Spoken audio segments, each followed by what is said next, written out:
आम आदमी पार्टी के सांसद राघव चड्ढा ने बीजेपी पर निशाना साधा है। राघव चड्ढा ने कहा कि मनीष सिसोदिया एक आधे राज्य के आधे उप मुख्यमंत्री अगर बीते 8 साल से प्रधानमंत्री और प्रचंड बहुमत वाली बीजेपी सरकार के नेताओं की जासूसी करा रहे थे और इसकी कानो कान खबर ना हुई केंद्र सरकार को ही, ना ही ईडी, एनआईए और सीबीआई को, तो सवाल तो इन एजेंसियों पर है। फिर तो चीन, पाकिस्तान जाने क्या क्या करते हैं, तो उन पर आप क्या कर पाएंगे। चड्ढा ने यह भी आरोप लगाया कि आपके विधायकों को जांच एजेंसियों के नाम पर डरा धमकाकर सरकार गिराने की फिराक में है। चड्ढा ने कहा कि बीजेपी सत्ता पक्ष के आप विधायकों को सियासी विकल्प दे रही है। जवाब में बीजेपी ने कहा कि राघव चड्ढा ठीक से सिसोदिया का बचाव नहीं कर पा रहे, उन्हें जासूसी मामले से जुड़े एफआईआर को पढ़ने के बाद कुछ बोलना चाहिए।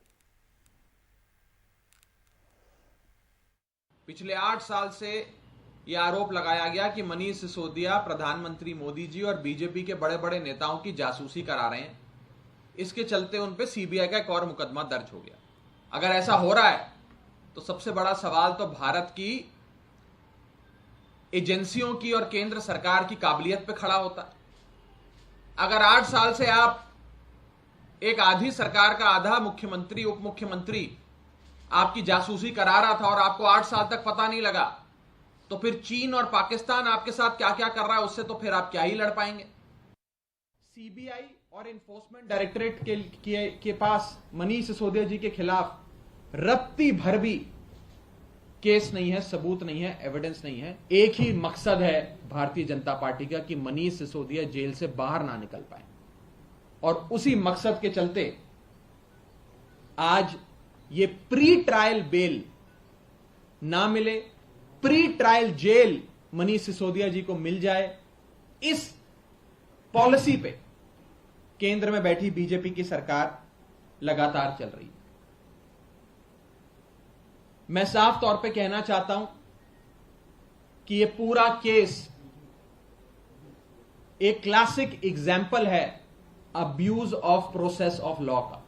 आप सब जानते हैं कि दिल्ली विधानसभा 70 विधायकों की विधानसभा है।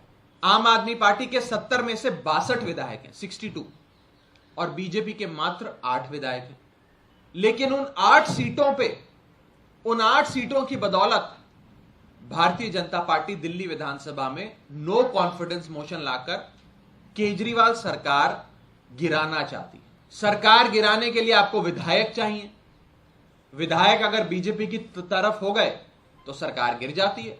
आपने देखा कि कैसे महाराष्ट्र से लेकर मध्य प्रदेश तक विधायक बीजेपी ने खरीद लिए, विधायकों को बीजेपी ने तोड़ लिया और उस समय की स्थानीय सरकारों को गिरा दिया। आज वैसे ही बीजेपी दिल्ली में केजरीवाल सरकार गिराने की कोशिश कर रही है। मुझे लगता है कि राघव चड्ढा एक कमजोर पिच के ऊपर खेल रहे हैं और एक कमजोर डिफेंस लोगों के सामने पेश कर रहे हैं। उस एफआईआर में कहीं नहीं लिखा कि प्राइम मिनिस्टर की स्नूपिंग हो रही है, 8 साल से हो रही है। ये मामला 2015-16 का है, जब एसीबी आप लोगों के पास थी। तब आपने ये स्नूपिंग के यूनिट्स, जो एफबी यूनिट्स हैं, वो बनाए और स्नूपिंग के इक्विपमेंट्स मंगवाए। आरोप ये है। सवाल ये उठता है कि आप इधर उधर की बातें मत करिए। आप तो ये बताइए कि आपने फीडबैक यूनिट बनाया था या नहीं बनाया था, पहला। दूसरा सवाल, आपने स्नूपिंग के लिए इक्विपमेंट्स खरीदे थे या नहीं खरीदे थे? क्योंकि सूचना ये मिल रही है कि आपने इजराइल और तमाम एजेंसियों से, तमाम वेंडर से आपने जासूसी के लिए उपकरण खरीदे थे।